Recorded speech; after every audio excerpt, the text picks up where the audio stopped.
Hi, welcome to Tranquil Talks with Chris. I'm Chris, and this is your space to slow down, catch your breath, and feel supported to take one intentional step forward in how you communicate and lead. Today, we're going to continue our plant framework journey and look at the second pillar, the L of plant, which stands for listening for what's not said. And I have a feeling that this particular episode is going to land for a lot of you. So tell me if this sounds familiar. You're in a meeting, virtual or in person, and everything looks fine on the surface. People in the meeting, they're nodding, no one's pushing back, even though you're asking for, any challenges, any concerns that want to be raised, no one's pushing back. The conversation wraps up and everyone moves on. And then a week later, you discover that someone did in fact have a significant concern the whole time. They just never said it during the meeting. Or how about this example? Let me know if this one sounds familiar. You send a message, you've looked it over, you've reviewed it before it goes out, and it read fine to you. It was clear, straightforward, very, direct to what you needed. But nonetheless, it lands completely differently than you intended. Someone read tension in that message that was not there, or they missed the urgency that was in the message.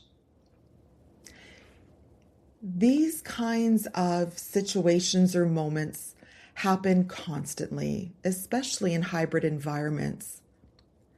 And people are communicating. It's not always from a lack of communication, but it's that the most important clues, the hesitations, the unspoken concerns, the disagreement, all of these are easier to overlook in digital spaces unless you know how to look for them. And that's what this pillar is all about. I wanted to share for a moment about something a client once told me that I've never forgotten. I was supporting a head of HR for a mid-sized tech organization. She was incredible. She was talented, perceptive, and genuinely invested in her people. And she said to me during our coaching partnership, Chris, I feel like I'm always the last to know. By the time I find out something is wrong, it's already a crisis. That's a biggie, right? We spent time together exploring what was happening. We found that it wasn't a lack of communication, it was the lack of the right kind of listening. This head of HR's organization was full of people who were communicating nonstop, emails, Slack messages, project meetings, project updates, postmortems. All of that was going on. The noise was there. What was missing? What was really going on underneath it? The pauses, the patterns. The people who were always saying, I'm fine, in a tone that did not match those words. The meetings where certain voices never appeared. The decisions that got made without pushback. And it wasn't because people were agreeing, it was because no one felt safe enough to disagree. What changed everything for her team was upgraded listening. Because she was listening differently, not trying to listen more, listening differently. So let's get into that more. What does listening for what's not said, listening in an upgraded manner, what does that actually look like in practice? I want to share 3 specific things to listen for. Before I get into them, I actually just want to take us off path for just a moment. I just acknowledged I want to share 3 specific things. In yesterday's episode, I shared 3 dimensions when it came to presence and awareness. And really, that's my tendency to offer things in bundles of three. And I'm here to let you know, for those of you that are like, oh God, someone else who's using AI to write every damn word for her, that's actually not at all what's happened. I just wanted to take a moment to share, in case you're curious about the power of three that I use. I just find that anything more than bite-sized pieces of three things starts to feel very, very overwhelming. And three feels like enough for me to be generous in sharing knowledge. Okay. Back to scheduled programming. I wanted to take us off path. I just felt like that was the time to share. You're going to hear me talk in bundles of three tips or three elements, etc., over the course of this series. Okay. Back to what I was saying. So where I was getting us going was to talk about, what does listening for what's not said actually look like in practice? Three things to listen for. Number one, silence and absence. And let me explain those. In hybrid environments, silence is data.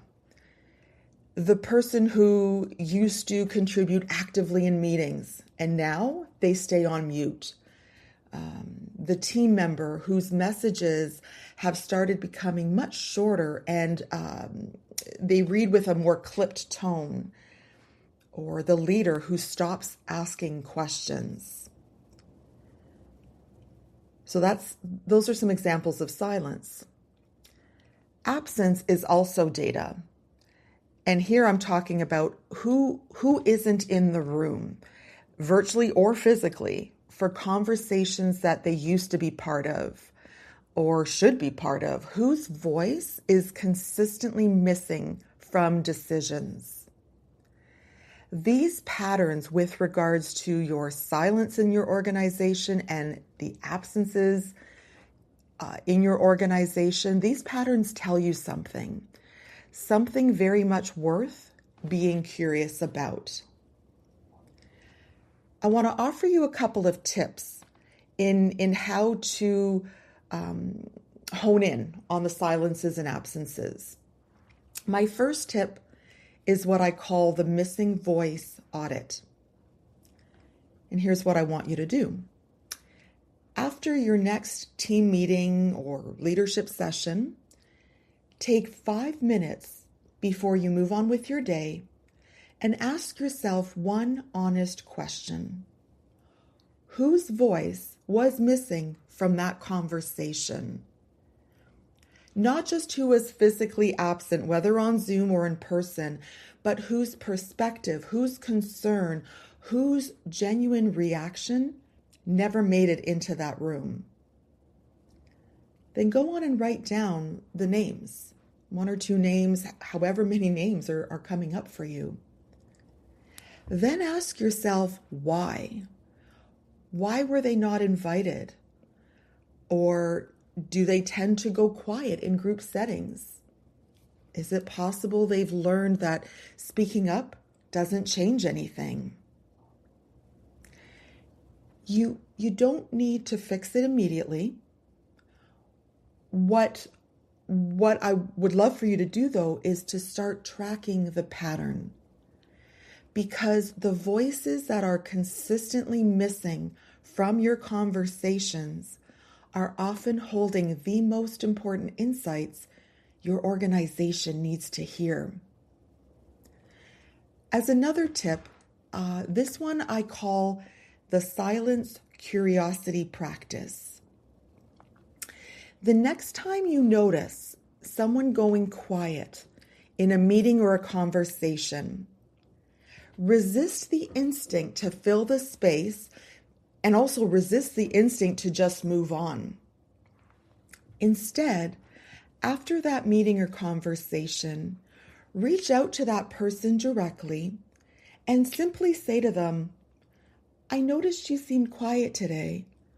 I'd love to hear your thinking when you're ready. That's it. That's all you have to say to them. There's no pressure to that, and you're certainly not interrogating. What you're doing is sending a genuine message that their silence was noticed and that their voice is wanted. For many people, especially those naturally introverted and or those who've learned that speaking up is risky, that one small act of noticing is the beginning of psychological safety. And psychological safety is where your most important organizational concerns and ideas finally get to surface. All right, so that was the first thing to listen for. Again, silence and absence. The second thing to listen for is the tone and tempo in digital communication. I know we've all felt it.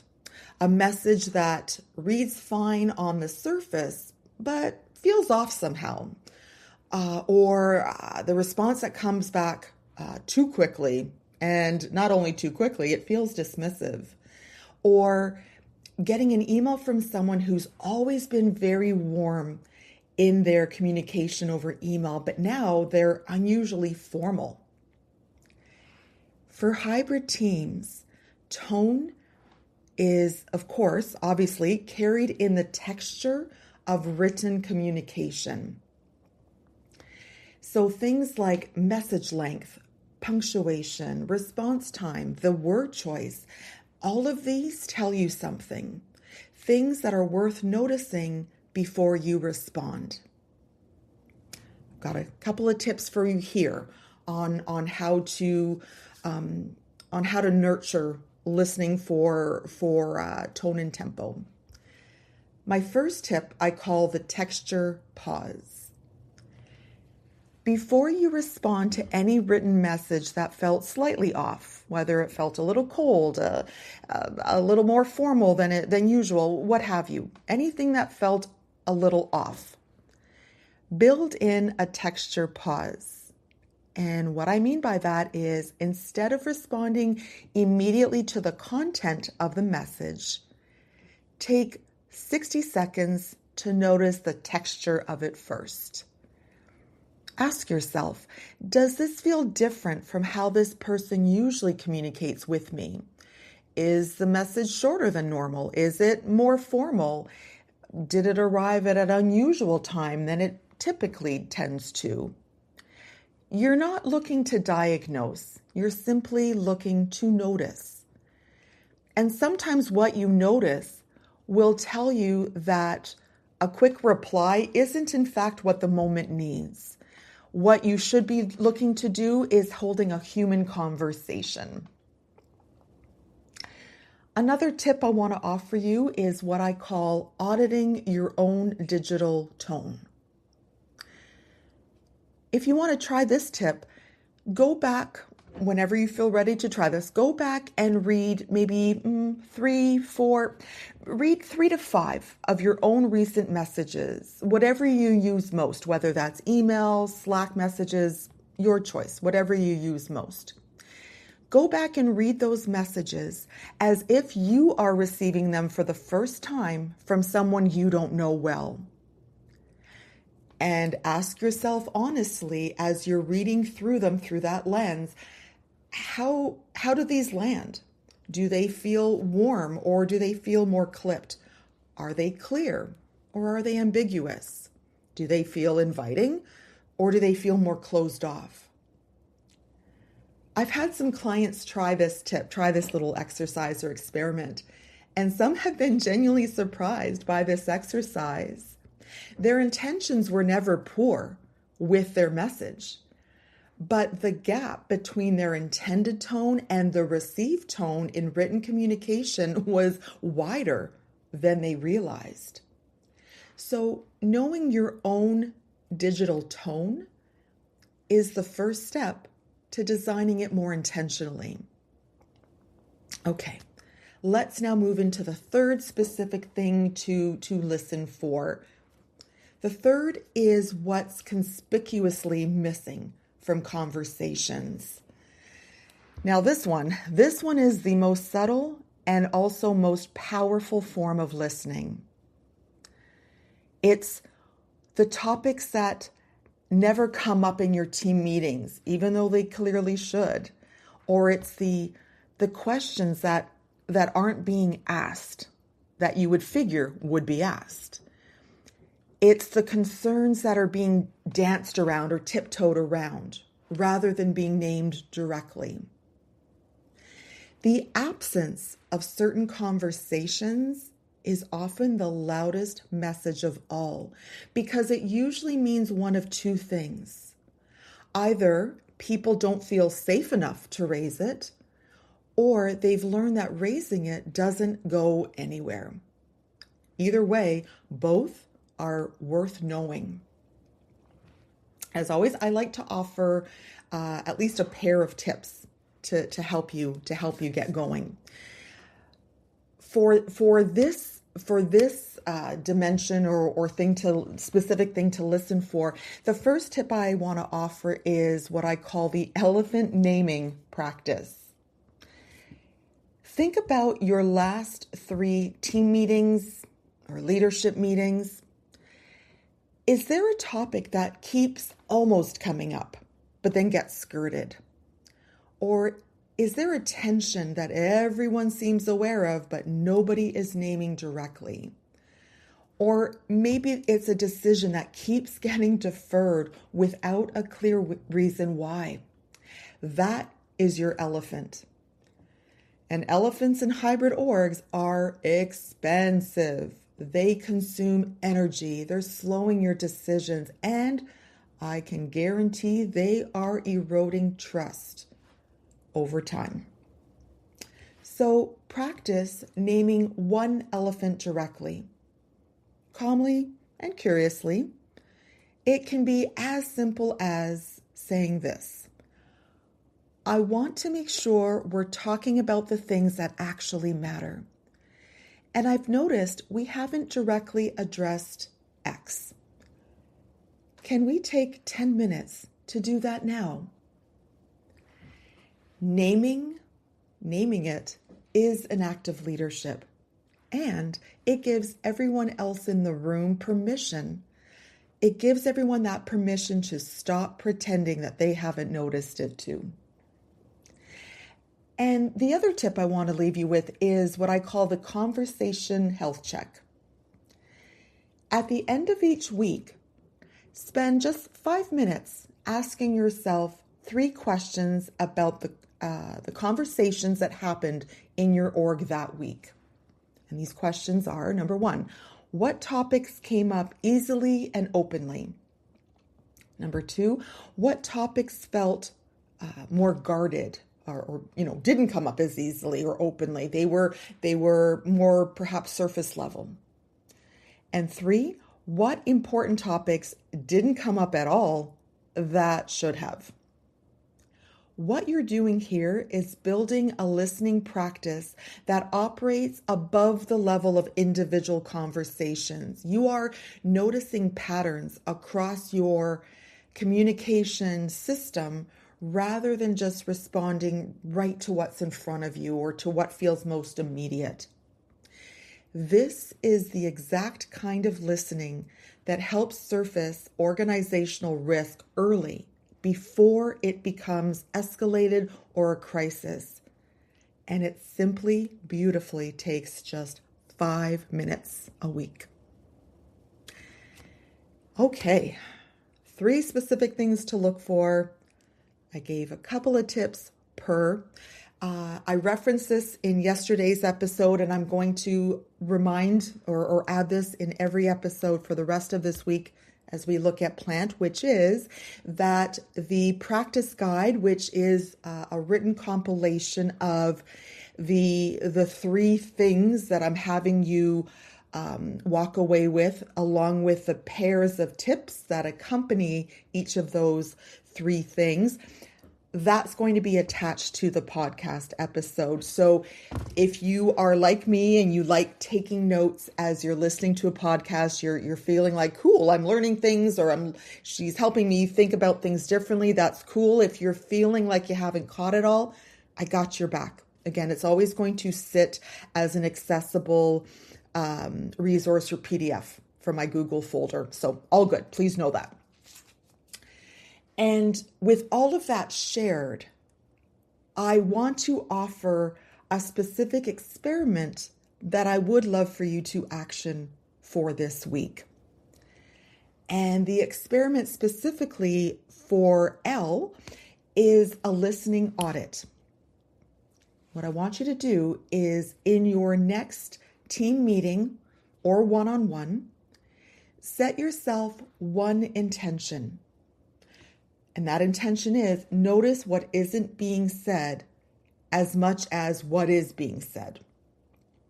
So look to notice who's quieter than usual, what topics are being skirted, where does the energy in the room shift, and what was being discussed when it shifted.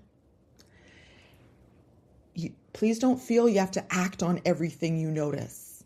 With this experiment, with this listening audit, I'd love for you to just practice noticing.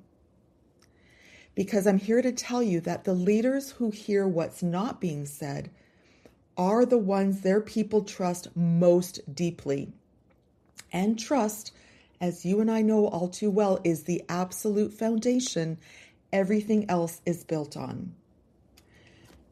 So to recap this experiment, it's one meeting. You're setting that one intention to notice what isn't being said as much as what is. And the goal of your experiment is to notice what's underneath. Thank you so much for being here with me today. The L of plant, the listening for what's not said, is one of the most powerful skills a hybrid leader can develop. And I hope that through today's episode, it's giving you a slightly different lens, or it's giving you a little bit of an extra oomph or spark and support going into your next conversation. Tomorrow's episode, we are going to move into the A of plant. That's alignment through communication. And if you've ever felt like your strategy is clear, but somehow still is not landing, tomorrow's episode is going to speak directly to you about that. Until then, I hope you have a great rest of your day. Take good care of yourself.